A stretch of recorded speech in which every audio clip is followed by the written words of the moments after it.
comes the restriction that, well, you actually can't just go and take a 2 week holiday Yeah, without that's right. worrying about what's happening, and Yeah. you can't just go and have a sick day without worrying about who sends you an email because you need to reply to it. So yeah, I love it nonetheless. I love it. Awesome. Hey, mate, tell us a little bit about a trip you recently took to San Diego. Well, it wasn't directly to San Diego, but you went to Social Media Marketing World and met some pretty awesome people along the way. Tell us a little bit about that trip. And that's a trip that you've been able to take because of your business, yeah? Yeah, that's correct. Yeah. This actually ties in really nicely with what I was just talking about. So I love the fact, working for yourself gives you the freedom to kind of just do what you want to do, and kind of pursue whatever goals that you have, that you want to pursue. So professionally, I decided at the start of this year that I wanted to go and attend Social Media Marketing World, which, for those that don't know, it's like the biggest social media marketing conference in the world in San Yep. Diego, Yep. um, California. And I decided I wanted to do that, and it was a lot of umming and ahhing, and I wasn't actually going to go. And then the girlfriend finally convinced me. She was like, "Paul, I'm sick of hearing you talk about it. You just need to go and do it. Go and buy the ticket." So I bought a ticket to the conference maybe an hour before the price increased, Nice. and because I was traveling so far, and I used to go to college in the States. I did a year abroad there when I was younger. I was like, it'd be really cool to go to the conference, but also make the most out of this trip. And what was going to be, a 1.5 week trip ended up turning into a 5 week trip. Yeah. So I before I went to the conference, I was in San Francisco, DC, New York, North Carolina, Boston, and then I was in San Diego. And I basically set up meetings and networked my face off in every single city that I was visiting. Yeah. And that was awesome. Just networking with people that share similar interests and passions in a country that I absolutely adore was really, really cool. Seeing my old friends was really, really cool. But also what was really cool was being able to test the proof of concept that I can just run my business from my laptop anywhere in the world. Anywhere in the And world, yeah. anywhere in the world. And that was something else I was kind of very curious about, if I was going to be able to actually, do it or not, right? Yeah. And I did it, and I'm not going to say it wasn't challenging, because it was super, super challenging, trying to find places to work, trying to balance different time zones. There were a lot of 2 to 3 a.m. Phone calls that I would make back when in the Yeah. States, back to Australia, to talk to clients.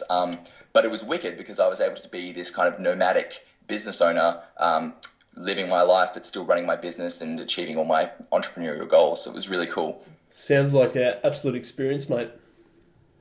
Yeah, it was awesome. I think I went off tangent a little bit. You asked me about social media marketing world, No, but no, that that's was kind good. of I wanted that yeah, background because if anybody's been following Paul on Snapchat, then you will have seen him in America, and yeah, you did look like you were having a lot of fun. But yeah, tell us a bit about Social Media Marketing World and the people you got to meet there. What was that experience like? absolutely. So I've been to a lot of conferences. Like, I speak at conferences, spoke at quite a few conferences in Australia and New Zealand and Southeast Asia, and I was blown away by the level of professionalism, organization, and value that Social Media Marketing World 2016 gave me. It was absolutely insane. To give Yeah, you an idea, I think it was about 2.5 to 3,000 social media marketers, business owners, and digital marketers descended upon this conference at the San Diego Convention Center, which is awesome.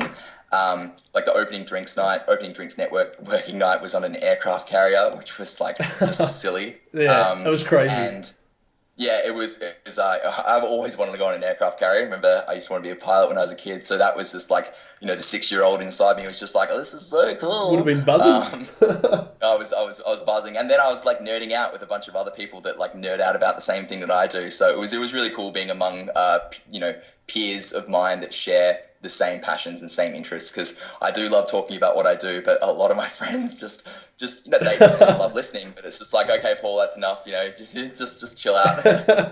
That's it. That's it. I um, want, I want to find a cat video, mate. Yeah, that's it. That's it. And so yeah, the conference was absolutely amazing. It was it's like a very pricey conference, especially given the Australian dollar at the moment. So Yeah. I got a ticket which was like $997 US, which worked out to be, when the exchange rate when I bought it was around 1,450 Aussie dollars, and that was just to get into the conference. But Worth every like, cent. oh, absolutely, like every single cent. I learned so much. I networked. Just the networking alone, was absolutely incredible. Networked with heaps of Australians as well, which was really, really cool. And not to mention, like the level of quality of the speakers that presented at Social Media Marketing World was, it was ridiculous. So there was, Chris Ducker, Pat Flynn, Gary Vaynerchuk, Amy Schmider. I can't pronounce her last name correctly. I don't want to butcher it, but sorry, Amy. Yeah, I think that's it. You know what I'm talking about. And it was just there was a silly amount of amazing speakers presenting absolutely incredible content. Yeah. And yeah, it was worth every single penny. I reckon it sounds like it, mate. Awesome stuff. And also awesome that you've been able to create your own business, and it's also a business that you can take anywhere in the world. So again, that is the dream for most people, really, isn't it? Absolutely. And like I said earlier, I do work really, really hard, like the 72-hour week that I just did last week, and I work every day. Yeah. Honestly, I could probably get away with working, full transparency. I could probably get away with only working maybe a 40-hour week. I reckon I could still run my business quite comfortably, service my clients to the level that, awesome level of service that they expect and that I provide them from 40 hours a week. But I'm also, so very, very goal-driven and goal-orientated that I could do that, but then I'm not going to achieve what I want to achieve as fast as I want to achieve it. So I put in the extra hours because, I've got all these goals that I'm trying to achieve, and if you don't put in the work, then, it's not gonna happen. Yeah, that's it. Hey, we're just going to quickly shout out everybody who is on the live stream at the moment. I can see that James Chew's jumped on board. We've still got a few people there. James Chew, my man. Yeah, your man. So guys, thanks very much for watching. Really do appreciate it. As I said, first time that we're doing a podcast and a live stream at the same time. So this is awesome. And if you have got any questions, guys, on the live stream right now, chuck them in the comments section. Paul and I will hit you up very shortly. Hey, mate, let's just quickly head back to digital marketing, and maybe let's take Facebook ads as a topic. For anybody who's listening in or watching right now, do you have a quick tip or a quick process that someone can do if they're not too familiar with Facebook advertising? Is there somewhere that they can get started, something nice and simple that you can share right now? In terms of where you can go to learn about where you can learn basics of Facebook ads? Where you can go to learn about sure. it. Yeah, for sure. I mean, not to self-promo, but I've got quite a decent amount of awesome value. This show, it's the Open for Business podcast, mate. You self-promote as much as you can. Well, so I've got a lot of value. Well, that's the case. I've got a lot of value-packed content on my website, paulramondo.com. It's all free. You can just go and read the blogs. A lot of the content doesn't even hide behind a gate, so you don't have to provide any your email address or anything. There's a lot of the 2 case studies that I've got up on my site. So one of them was one we referenced earlier with the $16,000 ad spend and $250,000 worth of sales in 32 days. There was another case study that I wrote at the end of last year where I did I think it was a $5,989 ad spend that I turned into $163,000 in 34 days. Well, you know what you're doing. And that's a really cool place to start. But if you want kind of the crash course in Facebook Ads 101, I'd recommend checking out my free video course, which is called Facebook Funnels 101. And you can just go to paulramondo.com/Facebook-funnels-101 and you can check it out. Awesome. We're going to have all those links in the show notes for this episode, guys. So if you didn't catch that, don't stress. It's in the show notes. It'll be all there for you. And to make it really simple, just paulramondo.com. All right, mate, can you tell us a little bit about, just before we wrap up, do you consider yourself to be an entrepreneur? What do you feel like? Are you a small business owner? Are you an entrepreneur? I've got some feedback from people lately that they're saying, yeah, no, I don't want to be an entrepreneur, or I'm not an entrepreneur. I don't know whether there's still a little bit of, I don't know, people still feel a little bit funny about calling themselves an entrepreneur, but what do you think? What do you call yourself? Personally, I think the whole conversation that's happening right now around, entrepreneur, like quote entrepreneurship, Yeah. quote entrepreneur. Yeah. I think a lot of it's like, am I an entrepreneur? Like, I mean, if we look at for me, this is me just speaking personally. I'm just like, well, like if you look at the definition of entrepreneur, someone who kind of it's like a small business owner would be synonymous with an entrepreneur. If you are Yeah. building your own business and you're Yeah. completely self-employed and you're building something, then yeah, well, you're technically an entrepreneur. Yeah. If you're, I don't know, so in that sense of the word, do I call myself a small business owner or entrepreneur? I like to think myself as both. I use the terms interchange, like I interchange the terms. Yes. If anything, it's funny, I've caught myself like referring to myself less as an entrepreneur. Like I rarely do it just because I feel like there's just a bit of a stigma at the moment. I think it's just a bit of a hot word. Yeah. Yeah. You know what I mean? But at the end of the day, like it's just semantics. Like whatever you want to call yourself. Like if you work for yourself and you're self-employed and that's what you want to do, then that's awesome. Yeah.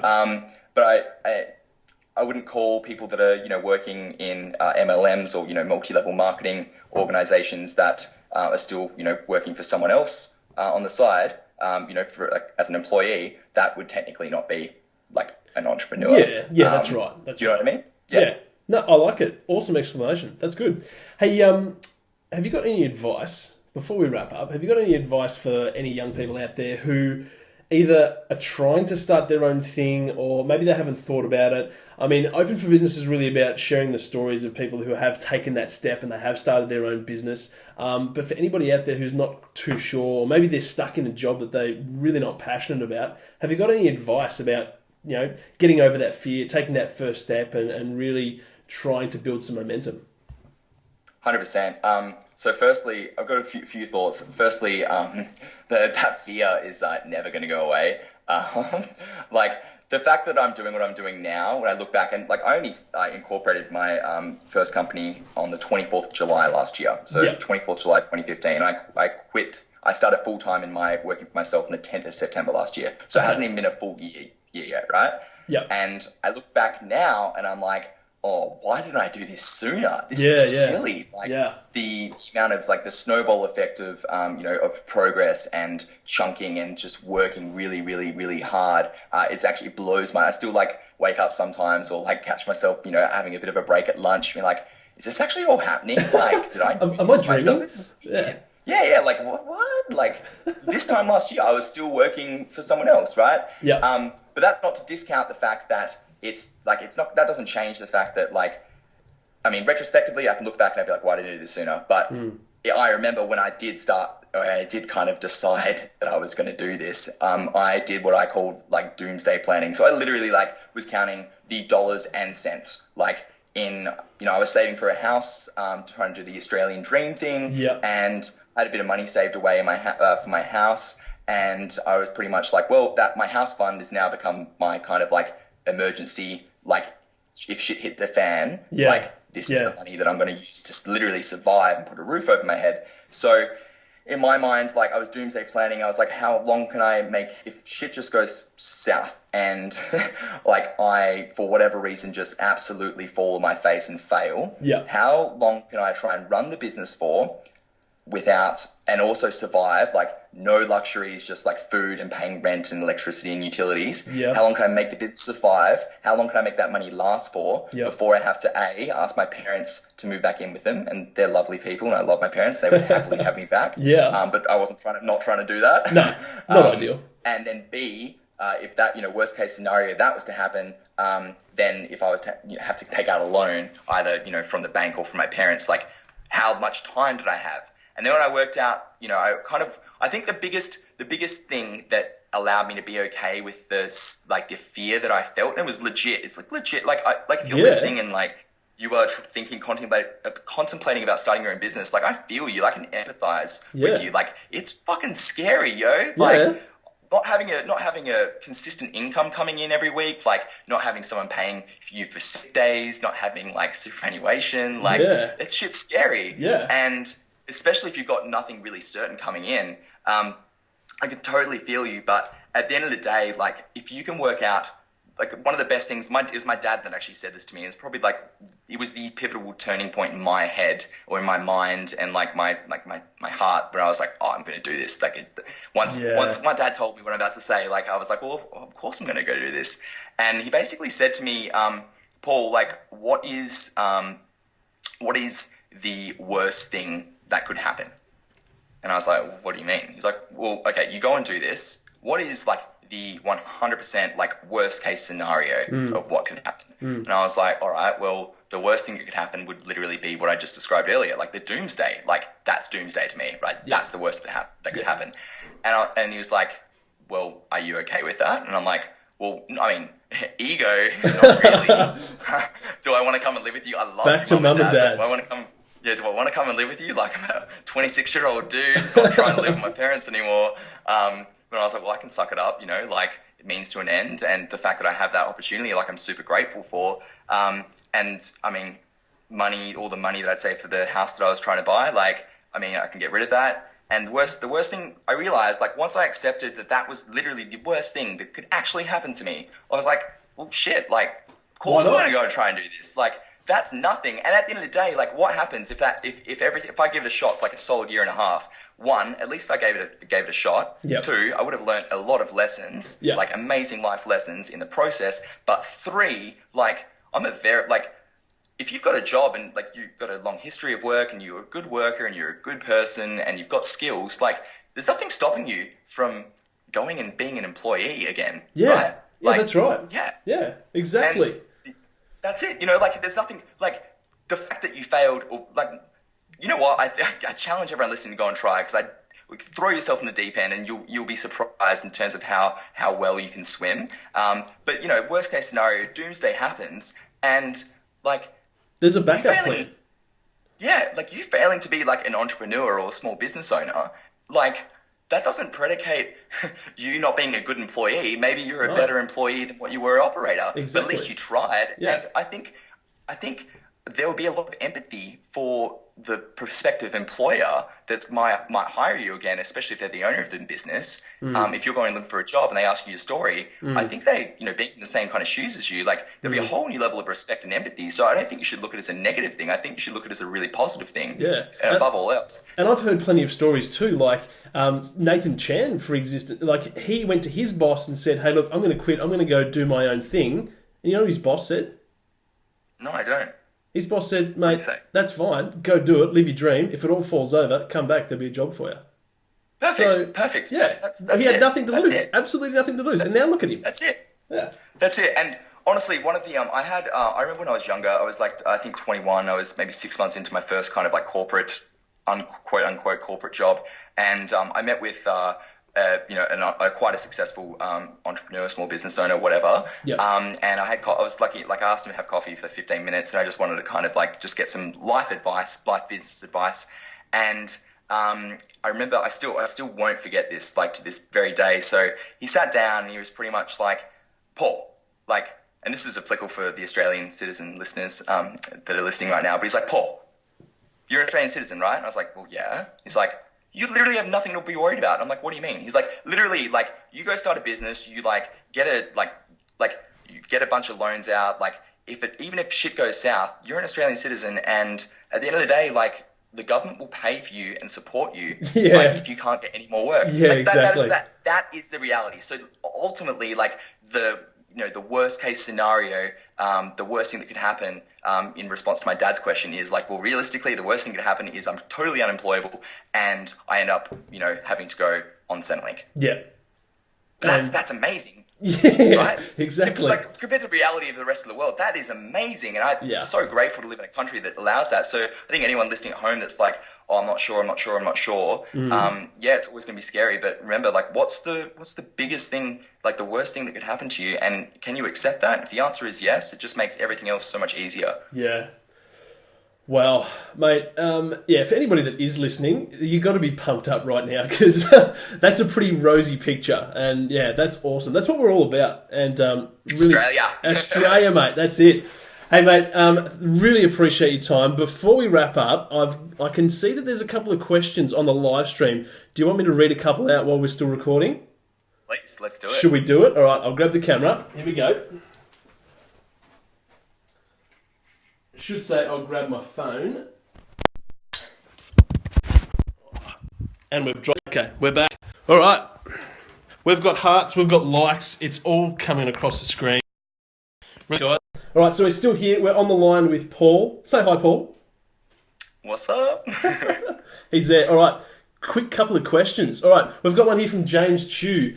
James asks, ask Paul about his latest guest on his hashtag I Ask an Expert show. I wonder why he's asking that.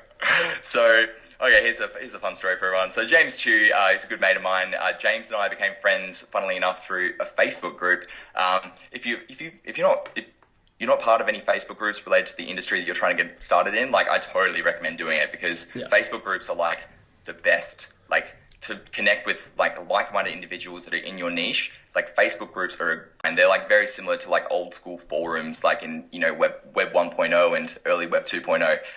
So James and I met through a Facebook group called Online Creators Launchpad. And, he friended me on Facebook and we just, became friends and had a chat and realized we're both doing similar things. And that kind of, and he like lives on the other side of Australia, and that kind of led into like an awesome friendship and business relationship. And we got to meet in real life for the first time ever. I had him on a YouTube show that I've got called I Ask an Expert, and interviewed him for 45 minutes and talked some marketing and how to create online video content, regardless of the niche that you're in. Awesome. Mate, Skype's doing its normal thing, just doing its crackly little bit, so we still got you. Yep, you can hear me? Beautiful. Yes, I can hear you, mate. Awesome. All right. Do we have any more questions? Let's have a look. Will Visser says, I need this doomsday plan blueprint. Well, it's all there for the taking, Will. Paul has shared. It's all there on the podcast. You can listen to it over and over again. And what else have we got? 100%. I mean, I think the biggest thing is just literally like, what is the worst thing that could happen? And are you able to accept that? You can. Then you can get on with, once you've made that decision, you can get on with it and you can work out, all right, cool, how am I going to test my proof of concept, or how am I going to get my first clients, or how am I going to get money in the door? I think that's the critical thing. Once you've made that decision, then everything else kind of just snowballs. Yeah. Awesome advice. All right, mate, that is about a wrap, I think, for this episode. Before we go, how can people best get in touch with you? So paulramondo.com, which I think we'll link up in the show notes. Certainly will. Best way to kind of enter my content universe. And I'm most active on Facebook and Snapchat these days. So add me and definitely give me an ad on Snapchat, and we'll leave those links below, I guess, as well. Yeah, definitely. Big one, guys. Check out Paul's Snapchat. That's where he spends a lot of his time. If you want to see a bit of behind the scenes of Paul, RamondoMedia, then that's definitely the place to do it. All right, Paul, let's wrap it up, mate. That was awesome fun. We should do it again in the future. Absolutely. Anthony, thank you so much for having me, and thanks for the time. I had a blast. This was wicked, and definitely keen to have a chat in the future. Beautiful. Thanks, mate. Really appreciate it. See you, dude. Alrighty, there we go. So, for everybody on the live stream, thanks very much for watching. We're going to wrap it up now. If you've got any questions, if you've got any comments, if you want to connect with Paul Ramondo on Facebook and on Snapchat and on Instagram and paulramondo.com. It's as simple as that. Thanks for watching, guys. I'll drop links in there. Yeah. There we go. Beautiful.